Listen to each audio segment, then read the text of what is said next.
अब क्या बिजनेस करते हैं कि सब मिलके हम लोग आगे के साल के लिए, आगे की दिवाली तक एक 5% का टारगेट रखते हैं कि हमें इस पूरे दुनिया के लिए, जो हम कहते हैं कि हमारा पोटेंशियल 20 से 30% का है, तो 5% का टारगेट रखते हैं आगे के साल के लिए।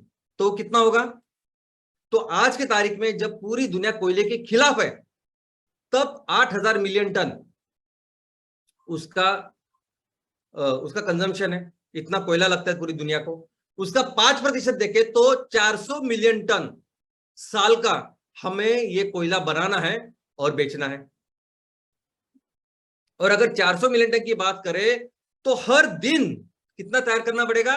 तो हर दिन 11,11,000 टन इतना कोयला तैयार करना होगा और उसको बेचना होगा, देना होगा।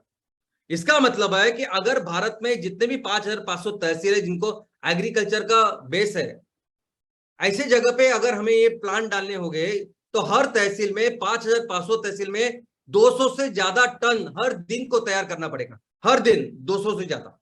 तो 200 टन तैयार करने के लिए हमें हर जगह पे 6 से 7 प्लांट लगाने पड़ेंगे,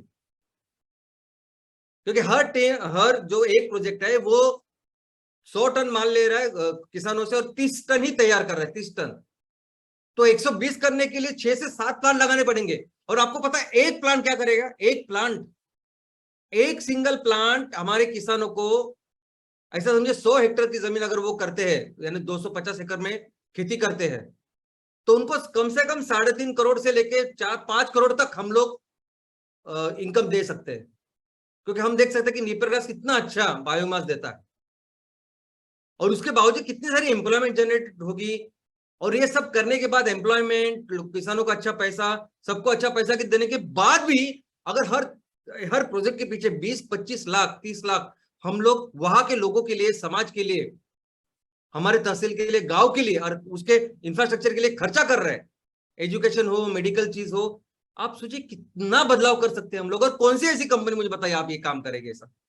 कौन सी ऐसी कंपनी है? मुझे लगता है कि शायद हमें देख के कई सारी कंपनी आएगी, आने दी, वो सब हर इंडस्ट्री में चलता है।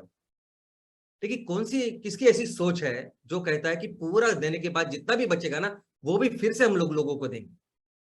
क्या नहीं है? स्कूल की प्रॉब्लम है, पीने की पानी की प्रॉब्लम है, छोटी छोटी प्रॉब्लम्स है जिसको बहुत ज्यादा पैसे नहीं लगते। लेकिन इन सब चीजें हम सबके लिए हम लोग ये सब कर देंगे।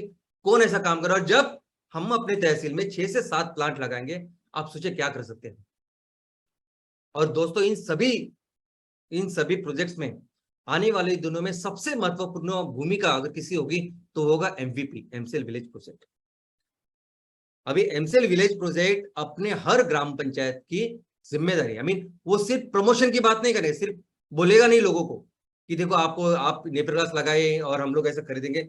लेकिन ये सभी हमारे उद्योजों का, ये सभी हमारे जो प्रोजेक्ट है ना, ये हमारे किसानों को सबसे ज्यादा इनकम लेने के लिए भी हर जगह पे उनकी मदद करेंगे, उनके साथ खड़े रहेंगे, नर्सरी तैयार करेंगे, उनको अच्छे प्लांटिंग मटेरियल देंगे, उनके प्रोसेसिंग, मैन्युफैक्चरिंग में भी हिस्सा लेंगे। और ऑफकोर्स इन सब जगह पे उनको इनकम मिलेगी।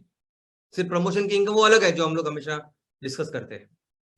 इसकी जरूरत क्या, मैं आपको बोलता हूं। अभी हर हेक्टर हम लोग कहते हैं कि 500 टन हमें बायोमास मिलता है, और हमें पता है मिलता है, सब जगह मिलता है। लेकिन उसके लिए जो पद्धति वो भी देखनी पड़ती है ना। आज हम लोग खेती कैसी कर रहे हैं?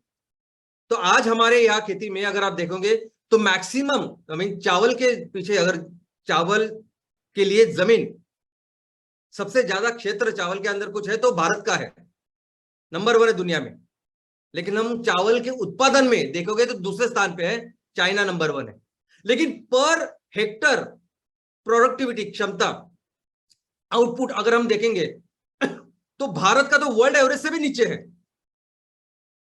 हमारा नंबर 50 और उसके आगे जाता है, इतने पीछे हम लोग। अब इसका मतलब यह नहीं है कि भारत में सब जगह ऐसे होता है। भारत में भी कई जगह पे आप देखोगे तो बहुत, सबसे जो दुनिया की सबसे मैक्सिमम है चावल का आउटपुट, उतना मिलता है। इतने भी क्षेत्र ऐसे भी है खेत हमारे पास, और ऐसे भी खेत है हमारे पास जिसमें इतना कम चावल आता है कि जो भारत की छोड़ो, दुनिया की छोड़ो, किसी भी एवरेज में बहुत कम आता है। तो क्या उसमें फर्क है? तो फर्क यह है कि वहां जो चीजें लगती है वो चीजें उनको नहीं मिलती किसानों को। जो इनपुट चाहिए, राइट प्लांटिंग मटेरियल चाहिए, राइट मेथड चाहिए कैसे करनी है। तो एमवीपी आने वाले दिनों में देखेंगे कि मेरे गांव की जो एग्रोक्लाइमेटिक कंडीशन है, मेरे गांव में क्या परिस्थिति है, मेरे गांव में क्या क्या चीजें लगती है, उसकी उसके हिसाब से हम लोग उनको वो चीजें देंगे। और फिर ये मैक्सिमम 500 टन के उससे भी ज्यादा ले सकते हैं, ये भी हमें पता है। तो ज्यादा इनकम किसान लेंगे, ज्यादा इनकम एमवीपी को मिलेगा और सबको मिलेगा। तो आने वाले दिनों में एमवीपी एक बहुत भूमिका करने वाले हैं। और बस बहुत हो गई थियरी, बहुत हो गई बातें की एमकोल सब सब सब, अभी करना है। और दोस्तों मुझे खुशी है कि अभी इतने कम दिनों में बहुत